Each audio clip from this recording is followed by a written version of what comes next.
ಅದರ ಟೀಮ್ಗೆ ಕೂಡ ನಾನು 50,000 ಕ್ಯಾಶ್ ಅವಾರ್ಡ್ ಡಿಕ್ಲೇರ್ ಮಾಡ್ತೇನೆ. ಧನ್ಯವಾದಗಳು. ಸ್ವಾಲ್ಮೆಲೋ and welcome to our YouTube family Kudla rampage. ನಿನ್ನೆ ನೀವೆಲ್ಲರೂ ನೋಡಿರ್ತೀರಾ, ಕೊಟ್ಟಾರ ಕ್ರಾಸ್ನ ಕೋಟೆ ಕಣಿ ಬಳಿ ಮನೆಯೊಳಗೆ ನುಗ್ಗಿ ದರೋಡೆ ನಡೆಸಿರುವಂಥದ್ದು ಚಡ್ಡಿ ಗ್ಯಾಂಗ್.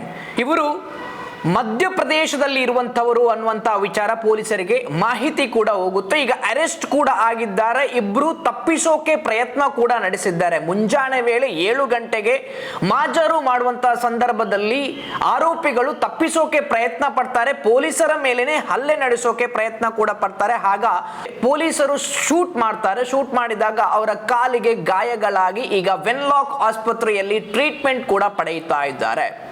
ಮಾತಾಡ್ಬೇಕಾದ್ರೆ ಎಲ್ಲರೂ ಹೇಳ್ತಾ ಇದ್ರು, ಯಾವ ರೀತಿ ಇನ್ನು ನಾವು ಮಲಗೋದು, ಒಬ್ರು ಇಬ್ರು ಇದ್ರೆ ಅಜ್ಜಿ ಇದ್ದಾರೆ ಅಂತ ಹೇಳಿದ್ರೆ ಮಕ್ಕಳು ಬೇರೆ ದೇಶಕ್ಕೆ ಕೆಲಸಕ್ಕೆ ಹೋಗ್ತಾರೆ, ಪೇರೆಂಟ್ಸ್ ಇರ್ತಾರೆ ಮನೆಯಲ್ಲಿ, ಒಂದಷ್ಟು ಏಜ್ ಆಗಿರುತ್ತೆ. ಸೊ ಇವರು ಬದುಕೋದು ಹೇಗೆ, ಇವರು ನೆಮ್ಮದಿಯಿಂದ ಮಲಗೋದು ಹೇಗೆ, ಪೊಲೀಸ್ ಇಲಾಖೆ ಏನ್ ಮಾಡ್ತಾ ಇದೆ ಅನ್ನುವಂಥ ವಿಚಾರದಲ್ಲಿ ಒಂದಷ್ಟು ಜನ ಪ್ರಶ್ನೆಯನ್ನು ಕೂಡ ಮಾಡಿದ್ರು. ಸೊ ಅದಕ್ಕೆ ತಕ್ಕ ಉತ್ತರ ಅಂತ ಹೇಳಿದ್ರೆ ಪೊಲೀಸ್ ಇಲಾಖೆಗೆ ಎಲ್ಲಾ ಕಡೆಯಲ್ಲೂ ಕೂಡ ಶ್ಲಾಘನೀಯ ವ್ಯಕ್ತವಾಗ್ತಾ ಇದೆ. ಅಂತ ಹೇಳಿದ್ರೆ ಘಟನೆ ನಡೆದು 5 ಗಂಟೆಗಳ ಒಳಗಡೆ ಆರೋಪಿಗಳನ್ನು ಬಂಧಿಸಿದ್ದಾರೆ. 4 ಜನ ಚಡ್ಡಿ ಗ್ಯಾಂಗ್ನ ಆರೋಪಿಗಳು ಏನಿದ್ರು ಅವರನ್ನು ಬಂಧಿಸಿದ್ದಾರೆ. ಇದಕ್ಕೆ ಎಲ್ಲಾ ಕಡೆಯಲ್ಲೂ ಕೂಡ ಪೊಲೀಸರಿಗೆ ಶ್ಲಾಘನೀಯ ವ್ಯಕ್ತವಾಗ್ತಾ ಇದೆ. ಯಾವ ರೀತಿ ಬಂಧನ ಆಯ್ತು ಅಂತ ಹೇಳಿದ್ರೆ ನಿಮ್ಗೆಲ್ರಿಗೂ ಕೂಡ ಗೊತ್ತಿದೆ. ಲಾಸ್ಟ್ ಎಪಿಸೋಡ್ ಅಲ್ಲಿ ನೀವು ನೋಡಿರ್ತೀರಾ, ಚಡ್ಡಿ ಗ್ಯಾಂಗ್ನವರು ಆ ಮನೆಗೆ ಯಾವ ರೀತಿಯಾಗಿ ಎಂಟ್ರಿ ಕೊಟ್ಟರು. ಎಂಟ್ರಿ ಕೊಟ್ಟ ನಂತರ 3 ಗಂಟೆಗಳ ಕಾಲ ಆ ಮನೆಯಲ್ಲೇ ಇರ್ತಾರೆ. ಅವರು ಮನೆಯಲ್ಲೇ ದರೋಡೆ ಮಾಡ್ತಾ ಇರ್ತಾರೆ. ಕಡೆಯದಾಗಿ ಈ ದಂಪತಿ ಏನಿದ್ದಾರೆ ಅವರು ಇದ್ದಂತಹ ರೂಮ್ನೊಳಗೆ, ಅವರು ಇದ್ದಂತಹ ಬೆಡ್ರೂಮ್ನ ಒಳಗೆ ಎಂಟ್ರಿ ಆಗಿ ಹಣ ಕೊಡು, ಕಾಸು ಕೊಡು ಅನ್ನುವಂತಹ ವಿಚಾರದಲ್ಲಿ ಕೇಳ್ತಾರೆ. ಚುಪ್ ರಹೋ ಅನ್ನೋದನ್ನು ಕೂಡ ಹೇಳ್ತಾರೆ. ಸೊ ಹಾಗಾಗಿ ವಿಕ್ಟರ್ಗೆ ಹಲ್ಲೆ ಕೂಡ ನಡೆಸ್ತಾರೆ. ಹಲ್ಲೆ ನಡೆಸಿದ ನಂತರ ಅವರು ಸುಮ್ಮನೆ ಇರ್ತಾರೆ. ಎಲ್ಲಿ ಕೀ ಇದೆ, ಎಲ್ಲಿ ಹಣ ಇದೆ, ಎಲ್ಲಿ ಬಂಗಾರ ಇದೆ ಎಲ್ಲವನ್ನೂ ಕೂಡ ಹೇಳ್ತಾರೆ. ತೆಗೆದುಕೊಂಡು ಹೋಗ್ತಾರೆ. ತೆಗೆದುಕೊಂಡು ಹೋದ ನಂತರ ಈ ಕಳ್ಳರು ಏನ್ ಮಾಡಿದವರು ಅಂತ ಹೇಳಿದ್ರೆ ಅವರ ಮನೆಯಲ್ಲಿ ಇದ್ದಂತಹ ಕಾರನ್ನೇ ಉಪಯೋಗಿಸಿ ಪರಾರಿಯಾಗಿದ್ದಾರೆ. ಕಾರ್ ಕೀ ಎಲ್ಲಿದೆ ಅಂತ ಹೇಳಿ ಹೇಳ್ತಾರೆ, ಕಾರ್ ಕೀ ಇಲ್ಲಿದೆ ಅಂತ ಹೇಳಿ ಹೇಳ್ತಾರೆ. ಸೊ ಕಾರ್ ಕೀ ಕೊಟ್ಟಾಗ 3 ಜನ ಒಳಗಡೆ ಇರ್ತಾರೆ. ಒಬ್ಬ ಕಾರನ್ನು ಗೇಟಿಂದ ಹೊರಗಡೆ ತಂದು, ವಿಕ್ಟರ್ ದಂಪತಿಯರ ಮನೆ ಏನಿದೆ ಅವರ ಗೇಟಿಂದ ಹೊರಗಡೆ ತಂದು ಒಬ್ಬ ನಿಲ್ಲಿಸ್ತಾನೆ. ನಿಲ್ಲಿಸಿದ ನಂತರ ಮನೆಯೊಳಗಡೆ ಇದ್ದಂತ 3 ಕೂಡ ಕಾರನ್ನು ಹತ್ತಿ ಟೋಟಲ್ 4 ಜನ ಪರಾರಿ ಆಗ್ತಾರೆ. ಕಾರಲ್ಲಿ ಒಂದು ಮೊಬೈಲ್ ಫೋನ್ ಕೂಡ ಸಿಕ್ಕಿದೆ, ಅದರಿಂದ ಸಹಕಾರಿ ಆಯ್ತು ಅನ್ನುವಂತ ವಿಚಾರದಲ್ಲಿ ಕೆಲವರು ಮಾಡ್ತಾ ಇರ್ತಾರೆ. ಆದ್ರೆ ಆ ಮೊಬೈಲ್ ಫೋನ್ ಸಿಕ್ಕಿರುವಂತದ್ದು ಮನೆಯವರದ್ದೇ. ಮನೆಯವರ ಒಂದು ಹೊಸ ಮೊಬೈಲ್ ಇತ್ತು. ಆ ಹೊಸ ಮೊಬೈಲ್ ಅನ್ನು ಕೂಡ ಕೊಂಡೋಗಿದ್ದಾರೆ ಈ ಕಳ್ಳರು. ಕೊಂಡೋಗ್ಬೇಕಾದ್ರೆ ಕಾರಲ್ಲೇ ಬಿಟ್ಟು ಪರಾರಿ ಆಗಿದ್ದಾರೆ. ಮತ್ತೊಂದು ಛತ್ರಿ ಅನ್ನುವಂಥದ್ದು ಕೂಡ ಪೊಲೀಸರು ಬಂದು ಒಂದಷ್ಟು ಇನ್ವೆಸ್ಟಿಗೇಷನ್ ಮಾಡ್ತಾರೆ. ಇನ್ವೆಸ್ಟಿಗೇಷನ್ ಮಾಡಿದಾಗ ಇವರು ಕಾರನ್ನು ತೆಗೆದುಕೊಂಡು ಹೋಗ್ತಾರೆ. ಆ ಕಾರ್ ಎಲ್ಲಿವರೆಗೆ ಹೋಗಿದೆ ಅಂತ ಹೇಳಿ ನೋಡಿದಾಗ ಆ ಕಾರ್ ಮುಲ್ಕಿಯ ಟೋಲ್ ಗೇಟ್ ಬಳಿ ನಿಂತಿರುವಂತದ್ದು ಅಂತ ಹೇಳಿದ್ರೆ ಈ ಕಳ್ಳರಿಗೂ ಕೂಡ ಗೊತ್ತಿತ್ತು, ಒಂದು ವೇಳೆ ನಾವು ಟೋಲ್ ಗೇಟ್ ಪಾಸ್ ಆದ್ರೆ CC ಕ್ಯಾಮರಾದಲ್ಲಿ ಫುಟೇಜ್ ನಮ್ದು ರೆಕಾರ್ಡ್ ಆಗುತ್ತೆ, ಕಾರ್ ಎಲ್ಲಿ ಹೋಗಿದೆ ಅಂತ ಹೇಳಿ ಗೊತ್ತಾಗುತ್ತೆ ಅಂತ ಹೇಳಿ. ಕಳ್ಳರ ಪ್ಲಾನ್ ಯಾವ ರೀತಿ ಇತ್ತು ಅಂತ ಹೇಳಿದ್ರೆ ಮುಲ್ಕಿಯ ಟೋಲ್ ಗೇಟ್ ಬಳಿ ಕಾರನ್ನು ನಿಲ್ಲಿಸಿ ಮಂಗಳೂರಿಗೆ ಬಸ್ಸಿನ ಮುಖಾಂತರ, KSRTCಯ ಬಸ್ಸಿನ ಮುಖಾಂತರ ಮಂಗಳೂರಿಗೆ ಬರ್ತಾರೆ. ಮಂಗಳೂರಿಗೆ ಬಂದು ಮಂಗಳೂರಿನಿಂದ ಬೆಂಗಳೂರಿಗೆ ಹೋಗೋಕೆ ಪ್ರಯತ್ನವನ್ನು ಪಡ್ತಾರೆ. ಅದೇ KSRTC ಬಸ್ ನಲ್ಲಿ ಬೆಂಗಳೂರಿಗೆ ಹೋಗೋಕೆ ಪ್ರಯತ್ನ ಪಡ್ತಾರೆ. ಇದು ಮಾಹಿತಿ ಹೇಗೆ ಪೊಲೀಸರಿಗೆ ಗೊತ್ತಾಯ್ತು ಅಂತ ಹೇಳಿದ್ರೆ ಆ ಟೋಲ್ ಗೇಟ್ ನ ಬಳಿ ಒಂದು SP ಮೊಬೈಲ್ ಶಾಪ್ ಮತ್ತು ಲಲಿತಾ ಮಹಲ್ ಅನ್ನುವಂಥದ್ದು ಇರುತ್ತೆ. ಅಲ್ಲಿಯ CCTV ಅನ್ನು ಚೆಕ್ ಮಾಡಿದಾಗ ಈ ಕಳ್ಳರು 4 ಜನರು ಬಂದು KSRTC ಬಸ್ ಅಲ್ಲಿ ಹೋಗಿರುವಂತದ್ದು ಗೊತ್ತಾಗುತ್ತೆ. ಮಂಗಳೂರಿಗೆ ಬಂದಂತಹ ಮಾಹಿತಿ ಕೂಡ ಸಿಗುತ್ತೆ. ಆ ಮಾಹಿತಿ ಪ್ರಕಾರ KSRTCಯ ನಿರ್ವಾಹಕರು ಯಾರಿರ್ತಾರೆ ಅಲ್ಲಿಂದ ಮಾಹಿತಿಯನ್ನು ಕಲೆ ಹಾಕ್ತಾರೆ. ಅಲ್ಲಿಂದ ಮಾಹಿತಿಯನ್ನು ಕಲೆ ಹಾಕಿದಾಗ ಹೇಳ್ತಾರೆ, ಹೌದು ನಮ್ಮ ಬಸ್ ಅಲ್ಲಿ 4 ಜನ ಬಂದಿದ್ರು ಅಂತೇಳಿ. ಈ ವಿಡಿಯೋ ತೋರಿಸಿ, ಆ CCTV ನ ಫುಟೇಜ್ ಅನ್ನು ತೋರಿಸಿ ಇವರು ಬಂದಿದ್ರಾ ಅಂತ ಹೇಳಿ ಕೇಳುವಾಗ ಹೌದು ನಮ್ಮ ಬಸ್ ಅಲ್ಲಿ ಬಂದಿದ್ರು ಅಂತ ಹೇಳಿ ನಿರ್ವಾಹಕರು ಮತ್ತು ಚಾಲಕರು ಒಂದಷ್ಟು ಕ್ಲೂ ಅನ್ನು ಕೊಡ್ತಾರೆ. ನಂತರ ಎಲ್ಲಿ ಬಂದಿದ್ರು ಅವರು? ಮುಂಜಾನೆ 5:30ಕ್ಕೆ ಮಂಗಳೂರಿನ KSRTC ಬಸ್ ಹತ್ತುತ್ತಾರೆ. ಬಸ್ ಹತ್ತಿ ಬೆಂಗಳೂರಿಗೆ ಹೋಗ್ತಾರೆ. ಸೊ ಬೆಂಗಳೂರಿಗೆ ಹೋದಾಗ ಸಕಲೇಶಪುರದಲ್ಲಿ ಅಂತ ಹೇಳಿದ್ರೆ ಇಲ್ಲಿಯ ಪೊಲೀಸ್ ಅಧಿಕಾರಿಗಳು ಅನುಪಮ್ ಅಗರ್ವಾಲ್ ಏನಿರ್ತಾರೆ ಇವರ ಟೀಮ್ ಹಾಸನದ ಎಸ್ಪಿಗೆ ಒಂದಷ್ಟು ವಿಚಾರವನ್ನು ಮುಟ್ಟಿಸ್ತಾರೆ. ಈ ರೀತಿಯಾಗಿ ಬಸ್ ಬರ್ತಾ ಇದೆ, ಇಲ್ಲಿ 4 ಜನ ದರೋಡೆಕೋರರು ಇದ್ದಾರೆ, ಈ ರೀತಿ ದರೋಡೆ ಮಾಡಿ KSRTC ಬಸ್ ಅಲ್ಲಿ ಹತ್ತಿದ್ದಾರೆ, ಸೊ ಅವರು ಈ ಕಡೆ ಬರ್ತಾ ಇದ್ದಾರೆ ಅನ್ನುವಂತಹ ವಿಚಾರದಲ್ಲಿ ಮಾಹಿತಿಯನ್ನು ರವಾನೆ ಮಾಡ್ತಾರೆ. ಸೊ ಆಗ ಸಕಲೇಶಪುರದ DYSP ತಂಡ ಆ ಬಸ್ ಅನ್ನು ಅಡ್ಡಗಟ್ಟಿ ಸೊ ಅವರನ್ನು ಬಂಧನ ಮಾಡ್ತಾರೆ. ಸಕಲೇಶಪುರದಲ್ಲಿ ಬಂಧನ ಆಗುತ್ತೆ. ಸೊ ನಂತರ ಅವರನ್ನು ಅರೆಸ್ಟ್ ಮಾಡಿ ಇವತ್ತು ಬೆಳಿಗ್ಗೆ 7 ಗಂಟೆಗೆ ಮಹಾಜಾರು ಇರುತ್ತೆ, ಸ್ಥಳ ಮಹಾಜಾರು ಇರುತ್ತೆ. ಎಲ್ಲಿ ನಡೆದದ್ದು, ಎಲ್ಲಿ ಎಲ್ಲ ಏನ್ ಮಾಡಿದ್ರಿ ಅನ್ನುವಂತಹ ವಿಚಾರದಲ್ಲಿ ಸ್ಥಳ ಮಹಾಜಾರು ಇರುತ್ತೆ. ಸೊ ಸ್ಥಳ ಮಹಾಜಾರು ಮಾಡ್ತಾ ಇರುವಂತಹ ಸಮಯದಲ್ಲಿ ಏನಾಯ್ತು ಅಂತ ಹೇಳಿದ್ರೆ, ಈ ಆರೋಪಿಗಳು ಯಾರಿದ್ದಾರೆ, ರಾಜು ಮತ್ತು ಮಯೂರ್, ಬಾಲಿ ಮತ್ತು ವಿಕ್ಕಿ, ಇವರು ಮಧ್ಯಪ್ರದೇಶದವರು 4 ಜನ ಕೂಡ. ರಾಜು, ಮಯೂರ್, ಬಾಲಿ ಮತ್ತು ವಿಕ್ಕಿ. ರಾಜುನ ಮೇಲೆ 10 ದರೋಡೆ ಕೇಸ್ ಈಗಲೇ ಇದೆ. ಈತ ಕಳ್ಳತನ ಮಾಡಿದಂತಹ 10 ಕೇಸ್ ಇದೆ. ರಾಜು ಇದರಲ್ಲಿ ಎಕ್ಸ್ಪರ್ಟ್ ಅಂತೇಳಿ ನನ್ಗೆ ಕಾಣಿಸುತ್ತೆ. ಮತ್ತೆ ಮಯೂರ್, ಬಾಲಿ ಇವರ ಮೇಲೆ 3 ಕೇಸ್ ಏನೋ ಇದೆ, ಮತ್ತೆ ವಿಕ್ಕಿ ಮೇಲೆ ಕೇಸ್ ಏನು ಅಂತೇಳಿ ಗೊತ್ತಿಲ್ಲ. ಸೊ ಇವನು ಎಕ್ಸ್ಪರ್ಟ್ ಯಾರು, ರಾಜು ಸಿಂಗ್ವಾಲಿಯಾ ಏನಿದ್ದಾನೆ ಅವನು ಇದರಲ್ಲಿ ಎಕ್ಸ್ಪರ್ಟ್. 10 ಕೇಸ್ ಕೂಡ ಇದೆ. ಮತ್ತೆ ಅವರು ಏನು ರಾಡ್ ತಂದಿದ್ರು, ಆ ರಾಡ್ ಎಲ್ಲಿ ಅಂತ ಹೇಳಿ ಕೇಳಿದಾಗ ಒಂದು ಕಡೆಯಲ್ಲಿ ಬಿಸಾಡಿರ್ತಾರೆ ಆ ರಾಡ್ ಅನ್ನು. ಸೊ ರಾಡ್ ಅನ್ನು ಅಲ್ಲಿ ಬಿಸಾಡಿದ್ದೀವಿ ಅನ್ನುವಂತಹ ವಿಚಾರದಲ್ಲಿ ತೋರಿಸಿದಾಗ, ಆ ತೋರಿಸೋಕೆ ಹೋದಾಗ ಈ ರಾಜು ಮತ್ತು ಬಾಲಿ ಅನ್ನುವರು A1 ಮತ್ತು A3 ಆರೋಪಿಗಳು ತಪ್ಪಿಸೋಕೆ ಪ್ರಯತ್ನವನ್ನು ಪಡ್ತಾರೆ. ತಪ್ಪಿಸೋಕೆ ಪ್ರಯತ್ನ ಪಟ್ಟಾಗ ಈ ಭಾರತಿ ಏನಿದ್ದಾರೆ, ಪೊಲೀಸ್ ಭಾರತಿ ಅವರು ಗಾಳಿಯಲ್ಲಿ ಗುಂಡನ್ನು ಕೂಡ ಹಾಕ್ತಾರೆ. ಗಾಳಿಯಲ್ಲಿ ಗುಂಡು ಹಾಕಿದಾಗ ಈ ಆರೋಪಿಗಳು ಕೇಳೋದಿಲ್ಲ, ಪೊಲೀಸರ ಮೇಲೆ ಹಲ್ಲೆ ನಡೆಸೋಕೆ ಪ್ರಯತ್ನವನ್ನು ಕೂಡ ಪಡ್ತಾರೆ. ಹಲ್ಲೆ ನಡೆಸಿದಾಗ ಪೊಲೀಸರಿಗೆ ಬೇರೆ ಏನು ಮಾಡೋಕ್ಕಾಗೋದಿಲ್ಲ, ಕಾಲಿಗೆ ಪಿಸ್ತೂಲ್ನ ಮುಖಾಂತರ ಶೂಟ್ ಮಾಡ್ತಾರೆ. ಈಗ ಆಸ್ಪತ್ರೆಯಲ್ಲಿ, ವೆನ್ಲಾಕ್ ಆಸ್ಪತ್ರೆಯಲ್ಲಿ ಟ್ರೀಟ್ಮೆಂಟ್ ಕೂಡ ಪಡೆಯುತ್ತಾ ಇದ್ದಾರೆ. ಎಷ್ಟು ಖತರ್ನಾಕ್ ದರೋಡೆಕೋರರು ಅಂತೇಳಿ ನೀವು ಯೋಚನೆ ಮಾಡಬೇಕು ಇಲ್ಲಿ. ಯಾಕಂತ ಹೇಳಿದ್ರೆ ದರೋಡೆ ಮಾಡಿರುವಂತಹ ವಿಚಾರ ಬೇರೆ, ಅದು ಅಲ್ಲದೆ ಮಹಜಾರಿಗೆ ಬರಬೇಕಾದ್ರೆ ಪೊಲೀಸರ ಮೇಲೆ ಹಲ್ಲೆ ನಡೆಸಿ ಎಸ್ಕೇಪ್ ಆಗೋಕೆ ಪ್ರಯತ್ನ ಪಡ್ತಾ ಇದ್ದಾರೆ ಅಂತ ಹೇಳಿದ್ರೆ ಏನ್ ಅರ್ಥ ಇದ್ರದ್ದು? ಪೊಲೀಸರು ಏನು ಮೆಟೀರಿಯಲ್ಸ್ ಕೊಟ್ಟಿದ್ದಾರೆ, ಆ ಮೆಟೀರಿಯಲ್ಸ್ ಅಲ್ಲಿ ಕಟ್ ಮಾಡೋಕೆ ಸಾಧ್ಯನಾ ಅಂತ ಹೇಳಿ ನಂಗೆ ಆಯ್ತು. ಅಲ್ಲಿ ಒಂದು ಏನು ಚಾಟಿ ಕೂಡ ಇತ್ತು, ಅದು ಯಾಕೆ ಅಂತ ಹೇಳಿ ಗೊತ್ತಿಲ್ಲ. ಮೋಸ್ಟ್ಲಿ ದೂರದಲ್ಲಿ ಇದ್ರೆ ಏನಾದ್ರೂ ಅದರಿಂದ ಬಿಡುವಂತದ್ದು ಏನಾದ್ರೂ ಇರ್ಬೋದು. ಮತ್ತೆ ಡೈಮಂಡ್ಸ್ ಆಗಿರ್ಬೋದು, ಎಲ್ಲಾನು ಕೂಡ ಸಿಕ್ಕಿದೆ. 10 ವಾಚ್ ಏನಾಯ್ತು, 1 ಲಕ್ಷ ಬೆಲೆ ಬಾಳುವ ವಾಚ್ ಅಂತ ಹೇಳಿದ್ರೆ ಬ್ರಾಂಡೆಡ್ ವಾಚ್, ಅದೆಲ್ಲವೂ ಕೂಡ ಸಿಕ್ಕಿದೆ. ಈ ಟೀಮ್ ಯಾವ ರೀತಿ ಕಾರ್ಯಾಚರಣೆ ನಡೆಸುತ್ತೆ ಅಂತ ಹೇಳಿದ್ರೆ, ಇವರಿಗೆ ನಿರಂತರವಾಗಿ ಇದೇ ಕೆಲಸ ಆಗಿರುತ್ತೆ. ಒಂದು ಕಡೆಗೆ ಹೋಗುದು, ದರೋಡೆ ಮಾಡುದು, ಮತ್ತೊಂದು ಕಡೆಗೆ ಹೋಗುದು, ದರೋಡೆ ಮಾಡುದು. ಈಗ ಮಂಗಳೂರಿನಲ್ಲಿ 3-4 ದಿನಗಳಿಂದ ಕಾರ್ಯಾಚರಣೆ ನಡೆಸ್ತಾ ಇದ್ದಾರೆ ಅಂತೇಳಿ. ಕೋಡಿಕೆರೆಯಲ್ಲಿ ಒಂದು ನಿಮ್ಗೆ ಎಲ್ರಿಗೂ ಗೊತ್ತಿದೆ, 5 ಜನರ ಗುಂಪು ದರೋಡೆ ಮಾಡಿರುವಂತದ್ದು, ಅದು ಕೂಡ ಕಿಟಕಿ ಇವರೇ ಅಂತೇಳಿ ಹೇಳ್ತಾ ಇದ್ದಾರೆ. ಕಿಟಕಿ ಕತ್ತರಿಸಿ ದರೋಡೆ ಮಾಡಿ ಹೋಗಿರುವಂತದ್ದು ಕೋಡಿಕೆರೆಗಳಲ್ಲಿ ನಡೆದರು. ಅಲ್ಲಿ ಏನು ಸಿಗ್ಲಿಲ್ಲ, ಯಾಕಂತ ಹೇಳಿದ್ರೆ ಅಲ್ಲಿ ವೃದ್ಧೆಯರೇ ಇದ್ದದ್ದು. ಪಾಪ ಅವರು ಆ ಕೋಡಿಕೆರೆಯ ವೃದ್ಧೆಯರು ಏನ್ ಮಾಡಿದ್ದಾರೆ ಅಂತ ಹೇಳಿದ್ರೆ, 2 ದಿವಸಗಳ ಹಿಂದೆ ಬಂಗಾರ ಮತ್ತು ಅವರ ಹಣ ಏನಿತ್ತು ಅದನ್ನು ಬ್ಯಾಂಕ್ ಅಲ್ಲಿ ಇಟ್ಟಿದ್ದಾರೆ, ಲಾಕರ್ ಅಲ್ಲಿ ಇಟ್ಟಿದ್ದಾರೆ. ಅದರಿಂದ ಏನು ಸಿಗ್ಲಿಲ್ಲ ಇವರಿಗೆ. ಸೊ ನಂತರದ ದಿನಗಳಲ್ಲಿ ಇಲ್ಲಿ ಬಂದು ಇಲ್ಲಿ ಒಂದಷ್ಟು ದರೋಡೆ ಮಾಡೋಕೆ ಪ್ರಯತ್ನವನ್ನು ಪಟ್ಟಿರುವಂತದ್ದು. ಸೊ ಈಗ ಕರೆಕ್ಟ್ ಆಗಿ ಸಿಕ್ಕಿ ಹಾಕಿಕೊಂಡಿದ್ದಾರೆ. ಸೊ ಈ ರೀತಿಯಾಗಿ ಇವರ ಕಾರ್ಯಾಚರಣೆ ಇರುತ್ತೆ. ಒಂದ್ ಸೈಡ್ ಅಲ್ಲಿ ಮಂಗಳೂರಿಗೆ ಬಂದ್ರೆ ಮತ್ತೊಂದು ಸೈಡ್ ಅಲ್ಲಿ ಬೇರೆ ಬೇರೆ ರಾಜ್ಯಕ್ಕೆ ಹೋಗಿ ದರೋಡೆ ಮಾಡುವಂಥದ್ದು. ಆದ್ರೆ ಈ ದರೋಡೆ ಮಾಡಿದಾಗ ಏನಾಗುತ್ತೆ ಅಂತ ಹೇಳಿದ್ರೆ, ಈ ಆಭರಣವನ್ನೇ ಒಬ್ಬರಿಗೆ ಕೊಡುವಂಥದ್ದು ಅಂತ ಹೇಳಿದ್ರೆ, ಮಧ್ಯಪ್ರದೇಶಕ್ಕೆ ಹೋಗಿ ಆಭರಣವನ್ನೇ ಒಬ್ಬರಿಗೆ ಕೊಡುವಂಥದ್ದು, ಮತ್ತೆ ಈ ಕ್ಯಾಶ್ ಏನು ದರೋಡೆ ಮಾಡಿರ್ತಾರೆ ಅದನ್ನು ಇನ್ನೊಬ್ಬರಿಗೆ ಕೊಡುವಂಥದ್ದು, ಈ ರೀತಿಯ ಕಾರ್ಯಾಚರಣೆ ಮಾಡ್ತಾರೆ. ಈ ರೀತಿಯ ವೃತ್ತಿ ಇವರದ್ದು. ಸೊ ಹಾಗಾಗಿ ಅದಕ್ಕೆ ಒಂದಷ್ಟು ವಕೀಲರು ಇರ್ತಾರೆ. ಅದಕ್ಕಾಗಿ ಇಷ್ಟು ಧೈರ್ಯ ಈ ಚಡ್ಡಿ ಗ್ಯಾಂಗಿಗೆ ಅಂತ ಹೇಳಿದ್ರೆ ಏನ್ ಮಾಡಿದ್ರು ನಡೆಯುತ್ತೆ, ಏನಾದ್ರೂ ವಕೀಲರು ಬಂದು ಬಿಡಿಸಿ ಹೋಗ್ತಾರೆ ಅನ್ನುವಂಥದ್ದು. ಮಧ್ಯಪ್ರದೇಶದಲ್ಲಿ ಅಂತೂ ಖತರ್ನಾಕ್. ಪೊಲೀಸರೇ ಹೇಳುವಾಗೆ ಏನು ಅಂತ ಹೇಳಿದ್ರೆ, ಮಧ್ಯಪ್ರದೇಶಕ್ಕೆ ಏನಾದ್ರೂ ಅವರು ಎಂಟ್ರಿ ಆದ್ರೆ, ಈ ಕಳ್ಳರು ಮಧ್ಯಪ್ರದೇಶಕ್ಕೆ ಎಂಟ್ರಿ ಆದ್ರೆ ಅಲ್ಲಿಂದ ಇಟ್ಕೊಂಡು ಬರೋಕೆ ತುಂಬಾ ಕಷ್ಟ ಅಂತ ಹೇಳಿ. ಯಾಕಂತ ಹೇಳಿದ್ರೆ ಮಧ್ಯಪ್ರದೇಶಕ್ಕೆ ಹೋದವರು ಪೊಲೀಸ್ ಇನ್ವೆಸ್ಟಿಗೇಷನ್ಗೆ ಏನು ಹೋದ್ರೆ ಅಲ್ಲೇ ಪೊಲೀಸರಿಗೂ ಕೂಡ ಹೊಡೆಯುವುದಂತೆ, ಪೊಲೀಸರಿಗೂ ಕೂಡ ಶೂಟ್ ಔಟ್ ಮಾಡುದಂತೆ. ಈ ರೀತಿಯ ಗ್ಯಾಂಗ್ ಇರುವುದು. ಮಧ್ಯಪ್ರದೇಶಕ್ಕೆ ಎಂಟ್ರಿ ಆದ್ರೆ ಅವರನ್ನು ಇಟ್ಕೊಂಡು ಬರ್ಲಿಕ್ಕೆ ತುಂಬಾ ಕಷ್ಟ. ಅಲ್ಲಿಯ ಜನರು ಕೂಡ ಹಾಗೇನೆ, ಒಂದಷ್ಟು ಅವರಿಗೆ ಕೊಳ್ಳರಿಗೆ, ದರೋಡೆಕೋರರಿಗೆ ಸಪೋರ್ಟ್ ಮಾಡೋರು ಇರೋದು. ಹಿಂದೆ ಯಾರ ಕೈವಾಡ ಇದೆ, ಆ ವ್ಯಕ್ತಿಗಳು ಯಾರು ಇವರನ್ನು ಕಳಿಸುವಂತದ್ದು, ಈ ವಕೀಲರು ಕೆಲವರು ಕೆಲಸ ಮಾಡ್ತಾರೆ ಇದಕ್ಕೆ, ಆ ವ್ಯಕ್ತಿಗಳು ಯಾರು, ಇದೆಲ್ಲ ಇನ್ನು ಸಂಪೂರ್ಣವಾಗಿ ತನಿಖೆಯ ಮೂಲಕ ಗೊತ್ತಾಗ್ಲಿಕ್ಕೆ ಅದು ಹೊರ ಬರುತ್ತೆ. ಒಂದು ದೊಡ್ಡ ಕೆಲಸ ಮಂಗಳೂರಿನ ಪೊಲೀಸರಿಂದ ಆಗಿದೆ, ಅಥವಾ ಮಂಗಳೂರಲ್ಲೇ ಸಿಕ್ಕಿ ಬಿದ್ದಿದ್ದಾರೆ ಅಂತ ಹೇಳಿದ್ರು ಕೂಡ ತಪ್ಪಾಗ್ಲಿಕ್ಕಿಲ್ಲ. ಇಂಥ ಮಧ್ಯಪ್ರದೇಶದ ಗ್ಯಾಂಗ್ ಅದೆಷ್ಟೋ ಇದೆ. ಮಂಗಳೂರಿನಲ್ಲಿ ಆಭರಣ ಕಳವಾದಾಗ ಕೂಡ ಒಂದಷ್ಟು ಮಧ್ಯಪ್ರದೇಶಕ್ಕೆ ಹೋಗಿ ಪೊಲೀಸರನ್ನು, ಕಳ್ಳರನ್ನು ಹಿಡಿದುಕೊಂಡು ಬಂದಂತದ್ದು ಕೂಡ ಇದೆ.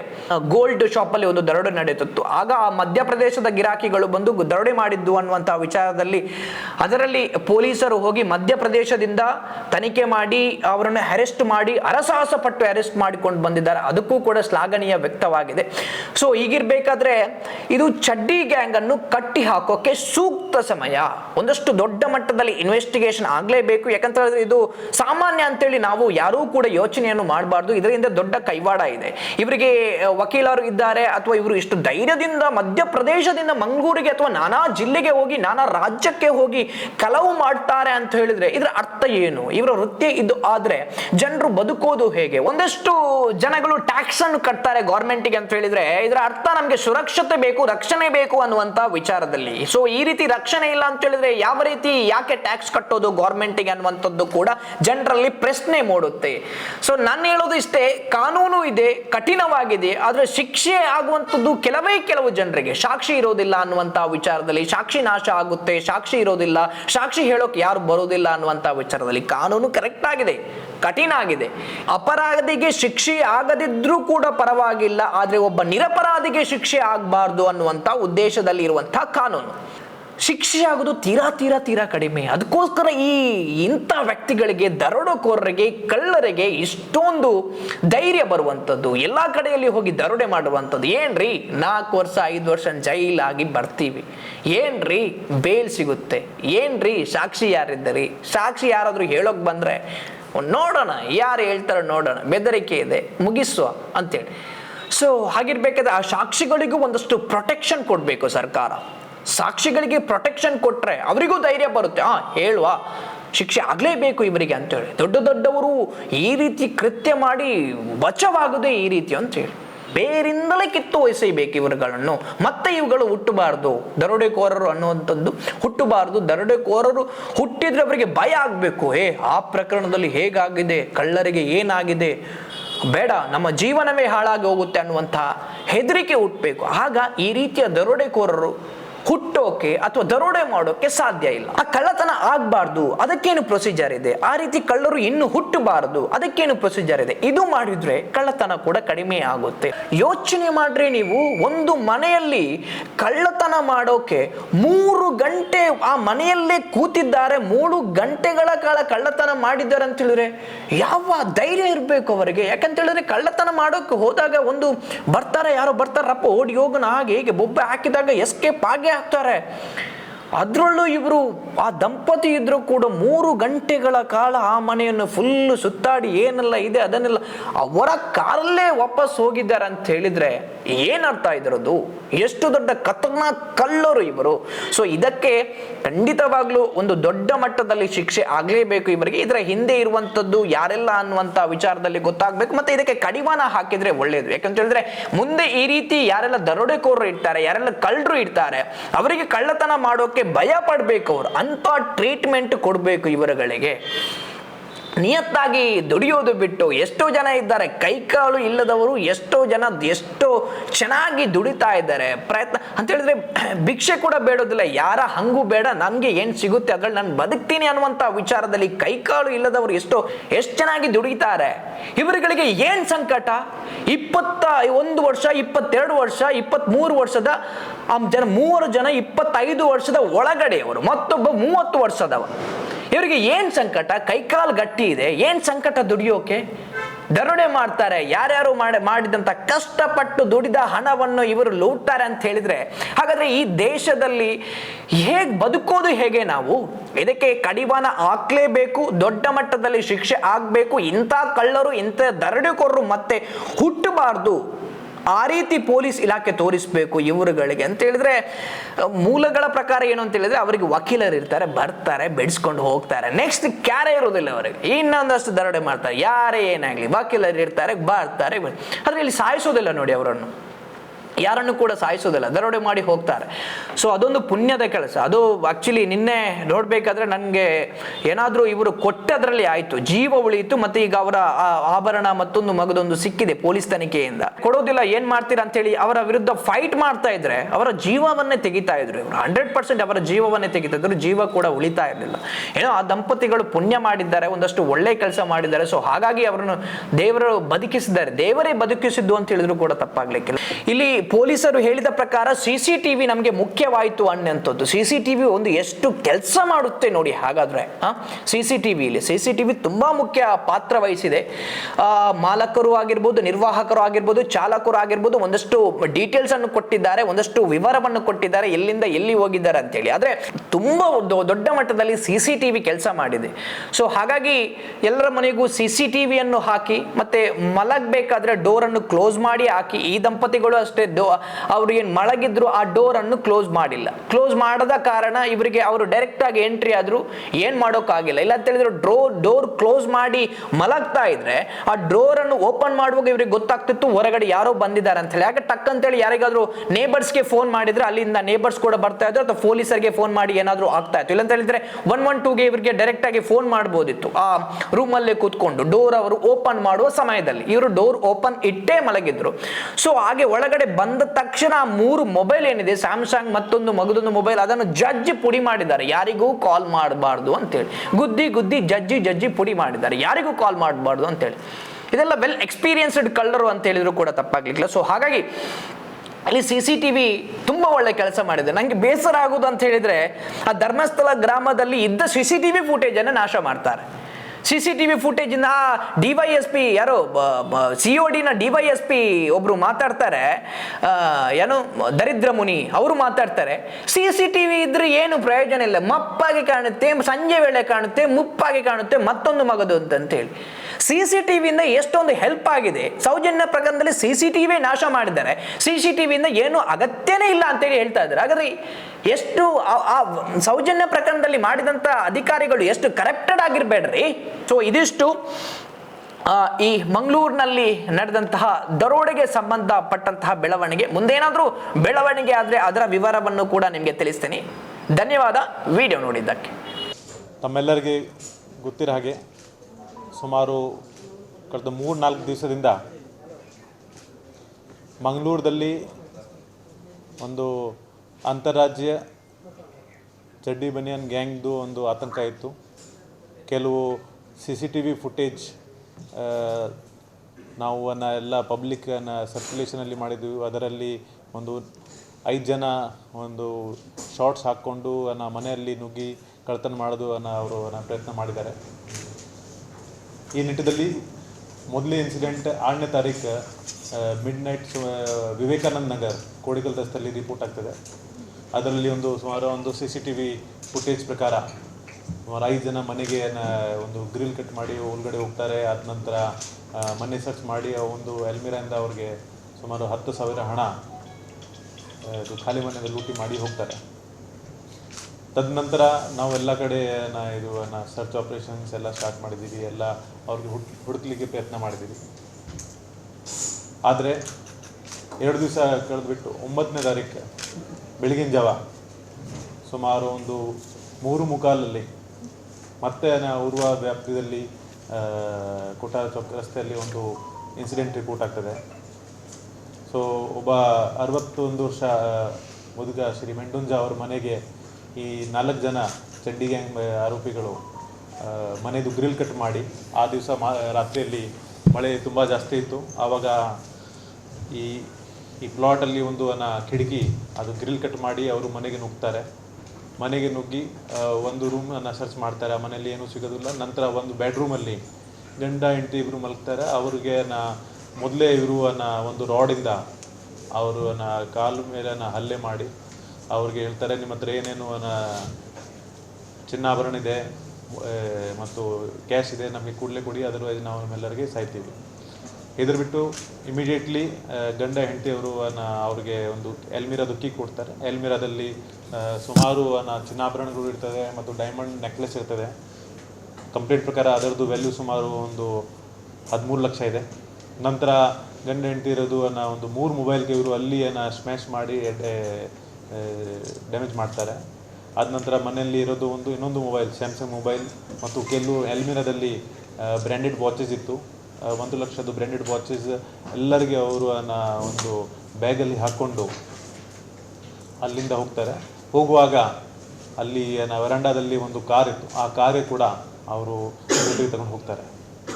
ಈ ಪೂರ್ತಿ ಇನ್ಸಿಡೆಂಟ್ ರಾತ್ರಿ 3:45 ಬೆಳಿಗ್ಗೆ 4:20ವರೆಗೆ ಆಯಿತು. 40 ನಿಮಿಷ ಕಾಲದಲ್ಲಿ ಇದು ಎಲ್ಲ ಇನ್ಸಿಡೆಂಟ್ ಆಯಿತು. ಇಮಿಡಿಯೇಟ್ಲಿ ನಮ್ಮ ಸ್ಥಳೀಯ ಅಧಿಕಾರಿಗಳಿಗೆ ಇದು ಮಾಹಿತಿ ಸಿಗ್ತದೆ. PI ಭಾರತಿ ಅವಳು ಸ್ಥಳಕ್ಕೆ ಭೇಟಿ ಕೊಟ್ಟು ಆ ಬಗ್ಗೆ ನಮಗೆ ಮಾಹಿತಿ ಕೊಡ್ತಾರೆ. ನಾವು ಕೂಡ ಸ್ಥಳಕ್ಕೆ ಭೇಟಿ ಕೊಟ್ಟು ಸ್ಥಳದ ಪರಿಶೀಲನೆ ಮಾಡ್ತೀವಿ. ಇಮಿಡಿಯೇಟ್ಲಿ ನಾವು ಕೆಲವು CCTV ಫುಟೇಜ್ ಚೆಕ್ ಮಾಡ್ತೀವಿ. CCTV ಫುಟೇಜಲ್ಲಿ ನಂತರ ನಮ್ಮ ಎಲ್ಲರಿಗೆ ಅಲರ್ಟ್ ಮಾಡಿದ ನಂತರ ನಮಗೆ ಮುಲ್ಕಿದಲ್ಲಿ ಈ ಕಾರ್ ಅವರು ಬಿಟ್ಟು ಹೋಗಿದ್ದಾರೆ ಅಂತ ಮಾಹಿತಿ ಸಿಗ್ತದೆ. ನಮ್ಮ ಲೋಕಲ್ PSI ವಿನಾಯಕ್ ಭಾವಿಕಟ್ಟೆ ಅಲ್ಲಿ ಹೋಗಿ ಚೆಕ್ ಮಾಡ್ತಾರೆ. ನಂತರ ಎಲ್ಲಿ ಹೋಗಿರ್ಬೋದು ಅದು ತಪಾಸಣೆ ಮಾಡುವಾಗ ಮುಲ್ಕಿ ಬಸ್ ಸ್ಟ್ಯಾಂಡಲ್ಲಿ ಸ್ವಲ್ಪ ನಾವು ಎಲ್ಲ ಬಸ್ ಮತ್ತು KSRTC ಅಲರ್ಟ್ ಮಾಡ್ತೀವಿ. 4 ಜನ ಈ ರೀತಿ ಆರೋಪಿ ಅದು ಕೃತ್ಯ ಮಾಡಿ ಎಬ್ಸ್ಕೊಂಡು ಆಗಲಿಕ್ಕೆ ಪ್ರಯತ್ನ ಮಾಡಿದ್ದಾರೆ. ಸೊ KSRTC ಒಂದು ಬಸ್ ಡ್ರೈವರ್ ಮುಖಾಂತರ ನಮಗೆ ಒಂದು ಖಚಿತ ಮಾಹಿತಿ ಸಿಗ್ತದೆ. ನಂತರ ಈ 4 ಜನ ಮ್ಯಾಚ್ ಆಗಿ ಯಾವ ಬಸ್ಸಲ್ಲಿ ಹೋಗಿದ್ದಾರೆ. Then immediately we come to know that ಒಂದು particular bus which was going from Mangaluru towards Bengaluru, ಆ ಬಸ್ಗೆ ಎತ್ತಿ ಇವರು 4 ಜನ ಹೋಗಿದ್ದಾರೆ. ಬೈ ದ ಟೈಮ್ ನಮಗೆ ಈ ಮಾಹಿತಿ ಸಿಕ್ತು, ನಮಗೆ ಇದು ಮರನಾಲಿ ಹಾಸನ್ ಲಿಮಿಟಲ್ಲಿ ಬಸ್ ಎಂಟರ್ ಆಗಿದೆ ಅಂತ ಸುದ್ದಿ ಬಂತು. ಇಮಿಡಿಯೇಟ್ಲಿ ನಾವು ಹಾಸನ್ SP ಸಂಪರ್ಕ ಮಾಡಿ ಸಕಲೇಶ್ಪುರಲ್ಲಿ ರೀಚ್ ಆಗಿ ಇನ್ನೂ 20 ನಿಮಿಷ ಇದೆ. ಆವಾಗ ಹಾಸನ್ SP ಅವಳು ಅಲ್ಲಿ ಸಕಲೇಶ್ಪುರ DYSPಗೆ ಅಲ್ಲಿ ನೇಮಕ ಮಾಡಿ ಕಳಿಸ್ತಾರೆ. ಬಸ್ಗೆ ನಿಲ್ಲಿಸುವಾಗ with the help of conductor ನಾವು ಈ 4 ಜನಕ್ಕೆ ಇಮಿಡಿಯೇಟ್ಲಿ ಸಿಕ್ಯೂರ್ ಮಾಡ್ತೀವಿ. ಅವ್ರ ಬ್ಯಾಗಲ್ಲಿ ಎಲ್ಲ ಪ್ರಾಪರ್ಟಿ ಇಂಟ್ಯಾಕ್ಟ್ ನಮಗೆ ಸಿಗ್ತದೆ. ನಂತರ ನಮ್ಮ ಭಾರತೀಯ ಇನ್ಸ್ಪೆಕ್ಟರ್ ಉರ್ವಾ ಇನ್ಸ್ಪೆಕ್ಟರನ್ನು ಅಲ್ಲಿ ಹೋಗಿ ಅಲ್ಲಿ ಅವ್ರಿಗೆ ಕಸ್ಟಡಿ ತಗೊಂಬಿಟ್ಟು ಮತ್ತು ಇದು ಎಲ್ಲ ಆಸ್ತಿಗೆ ಸೀಜ್ ಮಾಡಿ ರಾತ್ರಿ ಬರ್ತಾರೆ. ಈ ಮಧ್ಯದಲ್ಲಿ ಈ ಆರೋಪಿಗಳು ಮನೆಯಿಂದ ಇದು ಡಕೆತಿ ಮಾಡಿದ ನಂತರ ಈ ಒಂದು ರಾಡ್ಗೆ ಸೇಫ್ಟಿಗೋಸ್ಕರ ಕಾರ್ ಜೊತೆಗೆ ತಗೊಂಡು ಹೋಗ್ತಾರೆ. ಆದ ನಂತರ ಮುಲ್ಕಿ ಬಸ್ ಸ್ಟ್ಯಾಂಡ್ ರೀಚ್ ಆದ ನಂತರ ಮುಲ್ಕಿಂದ ಸ್ವಲ್ಪ ದೂರ ಒಂದು ಕಡೆ ಈ ರಾಡ್ ಬಿಸಾಕ್ಬಿಡ್ತಾರೆ. ಸೊ ನಮ್ಮ ಇನ್ವೆಸ್ಟಿಗೇಷನ್ ಪ್ರಕಾರ ನಾವು ಇದು ಎಲ್ಲ ಸ್ಥಳ ಪಂಚನಾಮ ಮಾಡೋದು ಒಂದು ಪ್ರೊಸೀಜರ್ ಇದೆ. ಇವತ್ತು ಬೆಳಿಗ್ಗೆ 7 ಗಂಟೆಗೆ ಆ ಜಾಗದಲ್ಲಿ PI ಭಾರತಿ ಮತ್ತು ಅವ್ರದ್ದು ಟೀಮ್ ಮೆಂಬರ್ಸ್ ಎಲ್ಲ ಅಲ್ಲಿಗೆ ಸ್ಥಳ ಪಂಚನಾಮಗೆ ಈ 4 ಜನ ಕರ್ಕೊಂಡು ಹೋಗ್ತಾರೆ. ಪಂಚನಾಮ ಮುಲ್ಕಿ ಬಸ್ ಸ್ಟ್ಯಾಂಡಿಂದ ಸ್ವಲ್ಪ ದೂರ ಲೆಫ್ಟ್ ಸೈಡ್ ಒಂದು ಕಚ್ಚಾ ದಾರಿಯಲ್ಲಿ ಈ ಮೇನ್ A1 ಆರೋಪಿ ರಾಜು ಸಿಂಘಾನಿಯಾ, ಇವರು ಮೂಲತಃ ಗುನಾ ಮಧ್ಯಪ್ರದೇಶವರು, ನಾವು ಇದರಿಂದ ಸ್ವಲ್ಪ ದೂರ ಈ ರಾಡ್ ಬಿಸಾಕಿದ್ದೀವಿ, ಸೊ ತೋರಿಸ್ಲಿಕ್ಕೆ ಮುಂದೆ ಕರ್ಕೊಂಡು ಹೋಗ್ತಾರೆ.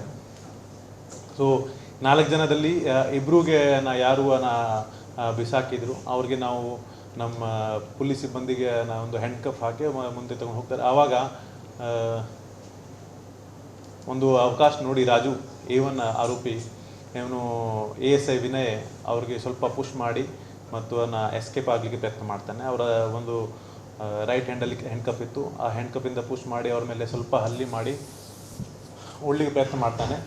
ಅದೇ ಸಮಯದಲ್ಲಿ ಅವಕಾಶ ನೋಡಿ ಇನ್ನೊಬ್ಬ ಆರೋಪಿ ಬಾಲಿ A3 ಅವನು ಕೂಡ notorious offender, he is also from Guna.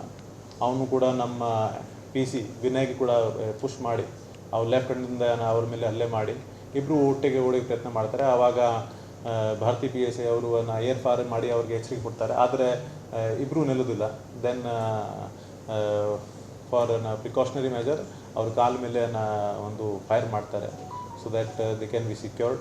ಆಮೇಲೆ ಯಾಕೆಂದರೆ ಆವಾಗ same time they were doing assault on our PC and ASI. ಅವ್ರಿಗೆ ಸೇವ್ ಮಾಡಲಿಕ್ಕೆ ಉದ್ದೇಶದಿಂದ ಕೂಡ ಅಲ್ಲೇ ಅವ್ರ ಮೇಲೆ ಫೈರ್ ಮಾಡಿ ಸೇವ್ ಮಾಡ್ತಾರೆ. ಇಬ್ಬರು ಸಿಬ್ಬಂದಿಗಳಿಗೆ ನಾವು AG ಹಾಸ್ಪಿಟಲಲ್ಲಿ ಅಡ್ಮಿಟ್ ಮಾಡಿದ್ದೀವಿ, ಅಲ್ಲಿ ಅವ್ರದ್ದು ಟ್ರೀಟ್ಮೆಂಟ್ ನಡೀತಾ ಇದೆ. ಜೊತೆಗೆ ಈ ಇಬ್ಬರು ಆರೋಪಿಗಳಿಗೆ ವೆನ್ಲಾಗ್ ಹಾಸ್ಪಿಟಲಲ್ಲಿ ಕರ್ಕೊಂಡು ಬಂದು ಈಗ ಅಲ್ಲಿ ಕೂಡ ಅವರು ಟ್ರೀಟ್ಮೆಂಟಲ್ಲಿದ್ದಾರೆ and they are out of danger. ಈ ಕೇಸ್ದು 4 ಜನ ಆರೋಪಿಗಳು ಪ್ರೊಫೆಷ್ನಲ್ ಅಫೆಂಡರ್ಸ್. ಮೂಲತಃ ಎಲ್ಲರೂ 4 ಜನ ಮಧ್ಯಪ್ರದೇಶದಿಂದ, ಇಬ್ಬರು ಗುನಾ ಮಧ್ಯಪ್ರದೇಶ್, ಒಬ್ಬ ಭೋಪಾಲಿಂದ, ಇನ್ನೊಬ್ಬ ಪಕ್ಕದ ಜಿಲ್ಲೆಯಿಂದ ಇದ್ದಾರೆ. ಮೇನ್ ಆರೋಪಿ ರಾಜು ಸಿಂಘಾನಿಯಾ ಸುಮಾರು ವರ್ಷದಿಂದ ಈ ರೀತಿ ಮನೆ ಕಳ್ಳತನ, ಡಕೈತಿ ಮತ್ತು ಮಾಡ್ತಾ ಇದ್ದಾನೆ. ಇವ್ರ ಮೇಲೆ ಸುಮಾರು 10 ಕೇಸುಗಳು ಇದೆ ಅಕ್ರಾಸ್ ಇಂಡಿಯಾ. ಮೇನ್ಲಿ ಅವ್ರ ಮೇಲೆ ಮಧ್ಯಪ್ರದೇಶ್, ನಿಮ್ಮ ಕರ್ನಾಟಕದಲ್ಲಿ 3 ಕೇಸಸ್ ಇದೆ. ಅದೇ ರೀತಿ ಬಾಲಿ ಅವ್ರ ಮೇಲೆ 2016ನಲ್ಲಿ ಕಾಮರ್ಷಿಯಲ್ ಸ್ಟ್ರೀಟ್ ಬೆಂಗಳೂರಲ್ಲಿ ಒಂದು ಡಕೈತಿ ಪ್ರಕರಣ ದಾಖಲಾಗಿತ್ತು ಮತ್ತು ಈ ವರ್ಷ ನಮ್ಮಲ್ಲಿ 2 ಪ್ರಕರಣ ದಾಖಲೆ ಮಾಡಿದ್ದಾರೆ. ಸೊ ಇನ್ನೊಬ್ಬ ಆರೋಪಿ ಮಯೂರ್ LS ಕೃಷ್ಣ ರಾಜಸ್ಥಾನದಲ್ಲಿ ಅದೇ ರೀತಿ ಒಂದು ಆರೋಪಿ ಕೇಸಲ್ಲಿ ಆರೋಪಿ ಇದ್ದಾನೆ ಮತ್ತು ಇವತ್ತು ನಮ್ಮ 2 ಕೇಸಲ್ಲಿ ಆರೋಪಿಯಾಗಿದ್ದಾನೆ.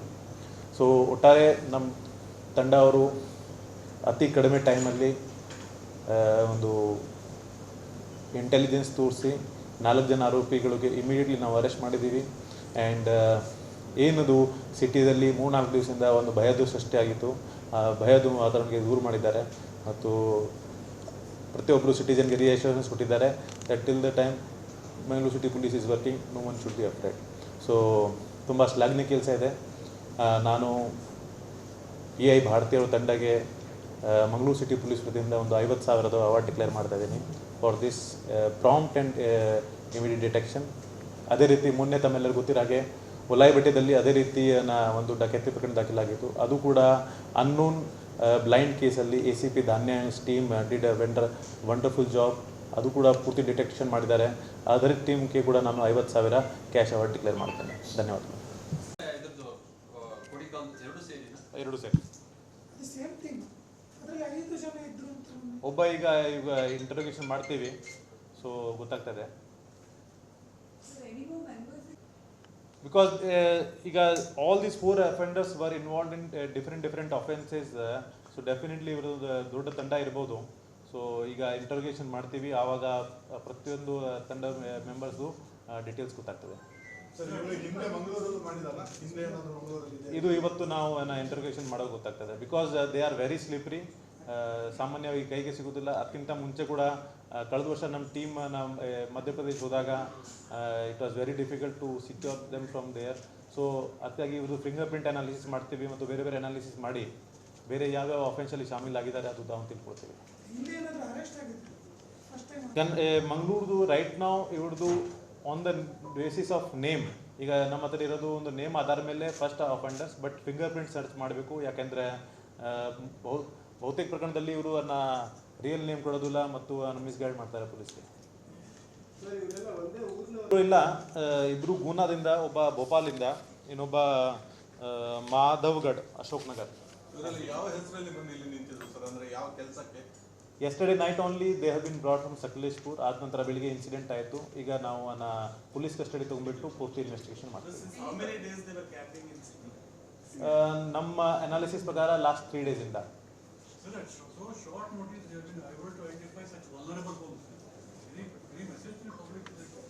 ನಾವು ಆ್ಯಕ್ಚುಲಿ ಈಗಾಗಲೇ ಈ ಇನ್ಸಿಡೆಂಟ್ಗಿಂತ ಮುಂಚೆ CCTV ಅನಾಲಿಸಿಸ್ ಇದು ಪಬ್ಲಿಕ್ ಎನ್ಕರೇಜ್ ಮಾಡ್ತಿದೆ ದಟ್ ಪ್ರತಿಯೊಂದು ಏರಿಯಾದಲ್ಲಿ CCTV ಇನ್ಸ್ಟಾಲ್ ಮಾಡಿದರೆ ಸೂಕ್ತ. ಯಾಕೆಂದರೆ if you have observed all this cases we were able to trace because of the CCTV. So CCTV install ಮಾಡೋದು ತುಂಬ ಇಂಪಾರ್ಟೆಂಟ್ ಇದೆ. ಯಾಕೆಂದರೆ ನಿಜವಾಗ್ಲೂ ಆರೋಪಿ ಯಾರು, ಎಷ್ಟು ಜನ ಯಾವ ರೀತಿ ಬಂದಿದ್ದಾರೆ ಅದು ನಮ್ಗೆ ಗೊತ್ತಾಗ್ತದೆ. ಎರಡನೇದು, if you are staying alone ಅಥವಾ ಮನೆಯನ್ನು ನೀವು ತಾತ್ಕಾಲಿಕವಾಗಿ ಖಾಲಿ ಮಾಡಿ ಹೋಗ್ತಾ ಇದ್ದೀರಾ, ಆವಾಗ ಲೋಕಲ್ ಪೊಲೀಸ್ಗೆ ಇನ್ಫಾರ್ಮ್ ಮಾಡೋದು ಸೂಕ್ತ. ಯಾಕೆಂದರೆ ಆವಾಗ ನಾವು ಬೀಟಲ್ಲಿ ಕಳಿಸ್ಬೋದು. So these two we are always suggesting that precautionary measure ತಗೋಬೇಕು. ಮೂರನೇದು, ಮನೆಯಲ್ಲಿ ಯಾರು ಸ್ಟಾಫ್ ಕೆಲಸ ಮಾಡ್ತಾ ಇದ್ದಾರೆ ಅವ್ರದ್ದು ಪೊಲೀಸ್ ವೆರಿಫಿಕೇಷನ್ ಮಾಡೋದು ತುಂಬ ಅಗತ್ಯವಾಗಿದೆ. ಯಾಕೆಂದರೆ ಯಾರ್ದು ಏನು ಆಂಟಿಸಿಡೆಂಟ್ ಇದೆ ಅದು ಗೊತ್ತಾಗೋದಿಲ್ಲ. ಸರ್, ಈ ಘಟನೆ ನಂತರ ಸಿಟಿಲಿ ಬೀಟ್ಸ್ ರೌಂಡ್ಸ್ ಏನಾದ್ರು ಜಾಸ್ತಿ ಮಾಡುವ? ನೋ, ಇದಕ್ಕಿಂತ ಮುಂಚೆ actually we started night check post which was not there in last 4 years. ಈಗ ಸಿಟಿ ಎಂಟ್ರಿ ಎಕ್ಸಿಟ್ ಪಾಯಿಂಟ್ಸ್ ನಾವು ಚೆಕ್ ಪೋಸ್ಟ್ ಮುಖಾಂತರ ಕವರ್ ಮಾಡ್ತಾ ಇದ್ದೀವಿ. ಆದರೆ from the last couple of days heavy rains were there. Heavy ರೇನ್ಸಲ್ಲಿ sound ಮತ್ತು movement ಸ್ವಲ್ಪ ಇದು ಡಿಟೆಕ್ಟ್ ಮಾಡೋದು ಕಷ್ಟ ಆಗ್ತದೆ. And they were taking advantage of that.